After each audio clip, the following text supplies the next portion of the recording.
Alright, man, what are you up to? Trying to study, trying to find a fire that I could use for this project. It's hard as hell. What fire are you looking for? I don't know. Has to be something involving the death of civilians or firefighters. I'm thinking maybe doing the Coconut Grove. Don't know yet. Dude, let me tell you something about the Coconut Grove.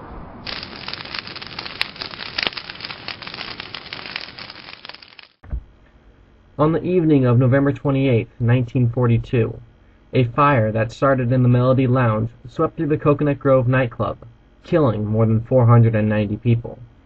Overcrowding, locked exit doors, and toxic flammable furnishings all contributed to the death toll, the highest in the history of Boston. The lessons from this tragedy saved the lives of many future fire victims. Fire safety codes and public building regulations were strengthened, and the treatment of burn injuries and smoke inhalation changed dramatically.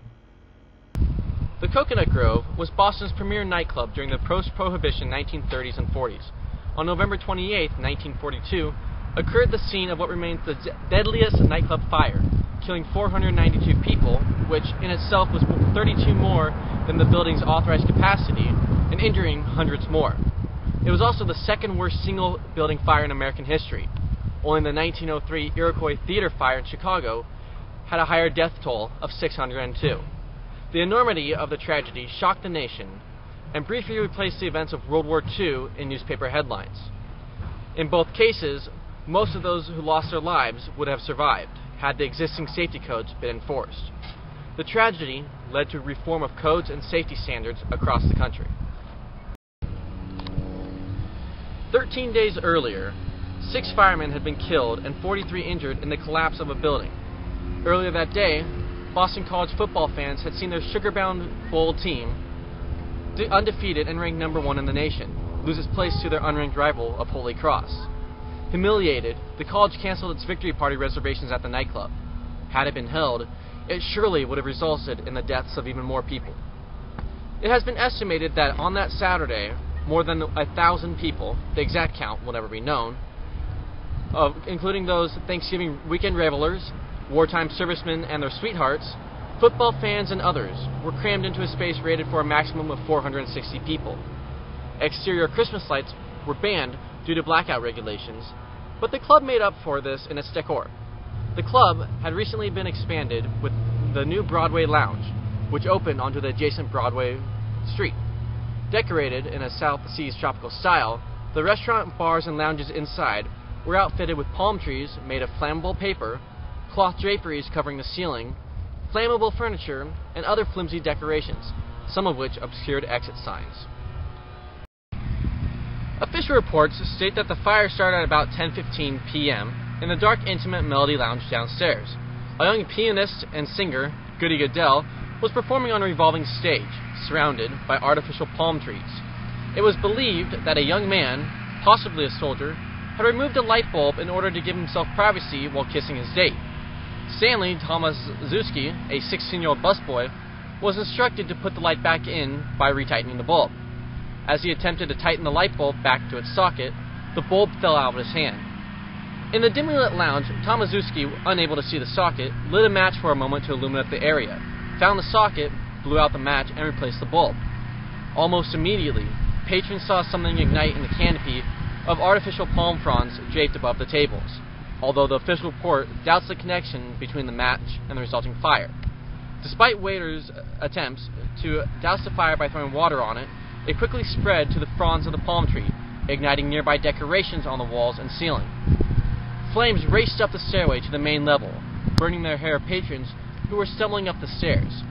A fireball burst across the central dance floor just as the orchestra was beginning its evening show. Flames raced through the adjacent caricature bar, then down a corridor to the Broadway Lounge. Within 5 minutes, flames had spread to the main club room, and the entire nightclub was ablaze. As is common in panic situations, many patrons attempted to exit through the main entrance, the same way they had come in.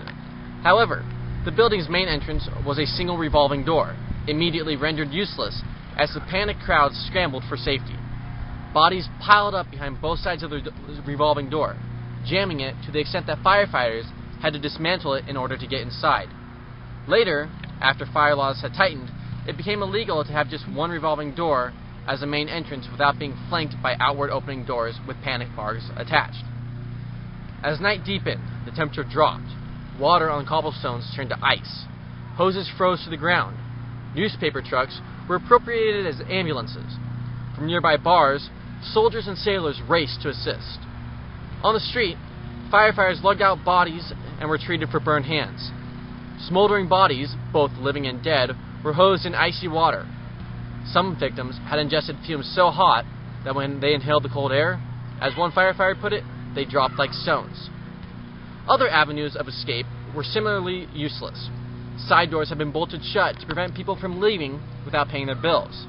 A plate glass window, which could have been smashed for escape, was instead boarded up and unusable as an emergency exit.